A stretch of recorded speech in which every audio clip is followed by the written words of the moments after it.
இனிய வணக்கம். இன்னைக்கு நம்ம பார்க்க போகிற கதையில் இருக்கிற கருத்தை நான் முதல்லயே சொல்லிடுறேன். எந்த செயலுமே எண்ணங்களில் புகும்போது தான் சரி, தவறு, விருப்பு மற்றும் வெறுப்பு ஆகியவை புகுகின்றன. பற்றற்று வினைபுரிபவன் எளிதில் எதனின்றும் விடுபட்டு விடுகிறான். இதனோட விளக்கத்தை நான் இப்போ ஒரு குட்டி கதையாக சொல்கிறேன் பாருங்க. சரிங்களா? கோதண்டராமனும் அவனுடைய கூட்டாளியும் சேர்ந்து ஒரு ஆற்றை கடக்க முயற்சி பண்ணுறாங்க. நெடுந்தூர பயணமாக ஒரு இடத்துக்கு போயிட்டு திரும்ப வரும்போது வழியில் ஒரு ஆறு இருக்குது. அந்த ஆற்றை கடக்க முயற்சி பண்ணுறாங்க. கோதண்டராமன் பின்னாடி வந்துட்டுருக்கான். முன்னாடி போகிறவர் கோதண்டராமனை விட கொஞ்சம் வயசானவர். அவர் முன்னாடி போயிட்டுருக்கும்போது ஒரு பொண்ணு, ஒரு 17-18 வயசு பொண்ணு அந்த தண்ணியில் மாட்டிக்கிச்சு. அது என்னை காப்பாற்றுங்க அப்படின்னு சொல்லி கத்தி கூச்சல் போடுது.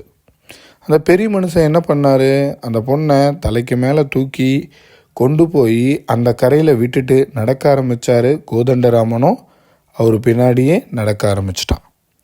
நடக்க ஆரம்பித்து அவங்க வீட்டுக்கு போய் சேர்ந்து சாயங்காலம் ஆயிடுச்சு. கோதண்டராமனுக்குள்ளார மண்டைக்குள்ளார செம குடைச்சல். என்னடா இந்த பெரியவர் மகா பெரியவர்னு நினச்சோம், நாம் இவரை ஒரு ஆன்மீகவாதின்னு நினச்சோம். இவர் பாட்டுக்கு அந்த பொண்ணை தூக்கிட்டே வந்திருக்கிறாரு.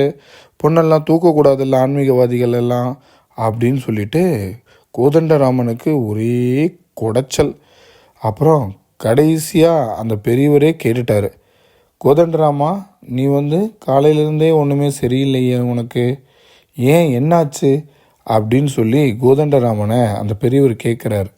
கோதண்டராமன் தயங்கி சொல்கிறான், இல்லைங்க, நீங்கள் அந்த பெண்ணை ஆற்றுல பாதி வெளியில் வரும்போது அந்த பொண்ணு நனைஞ்சுது, அந்த பொண்ணு ஆறு அடிச்சுட்டு போகுது அப்படின்னு சொல்லி அந்த பொண்ணை தூக்கிட்டு வந்தீங்க இல்லையா, அது என்னால் ஏற்றுக்கவே முடியல அப்படின்னு சொல்லி கோதண்டராமன் அந்த பெரியவர்கிட்ட சொல்கிறான். அதுக்கு அந்த பெரியவர் சிரிச்சுட்டே சொல்கிறாரு, நான் அந்த பொண்ணை அந்த கரையிலேயே இறக்கி விட்டுட்டேன் கோதண்டராமா, அந்த பொண்ணை ஏன் நீ இன்னுமே சுமந்துட்டுருக்கிற அப்படின்னு சொல்லி சொல்கிறாரு. இந்த கரையோட மைய கருத்து என்ன தெரியுங்களா? எந்த செயலுமே அது நம்ம எண்ணங்களில் புகும்போது தான் சரி, தவறு, விருப்பு மற்றும் வெறுப்பு ஆகியவை புகுகின்றன. அதெல்லாம் இல்லாமல் பற்றற்று வினைபுரிபவன் எளிதில் எல்லாத்திலிருந்தும் விடுபட்டு விடுகிறான். அவ்வளோதான் இந்த கதையினுடைய மைய கருத்து. இதை புரிஞ்சுக்குங்க. உதவிங்கிறது செய்கிறவங்களை பொறுத்தது. அந்த உதவியை செஞ்ச உடனே அதை அந்த இடத்துலையே விட்டுட்டு வந்துடணும். அதையவே நினச்சி இவங்க எதுக்கு செஞ்சாங்க, இவங்க எதுக்கு இப்படி பண்ணாங்க, இவங்க எதுக்கு அப்படி பண்ணாங்க அப்படின்னு நினச்சிட்டே இருந்தோம்னா கண்டிப்பாக கடைசி வரைக்கும் நம்மளால் அந்த இதிலேருந்து வெளியில் வர முடியாது. இதுதான் இந்த கதையினுடைய நியதி. நன்றி, வணக்கம்.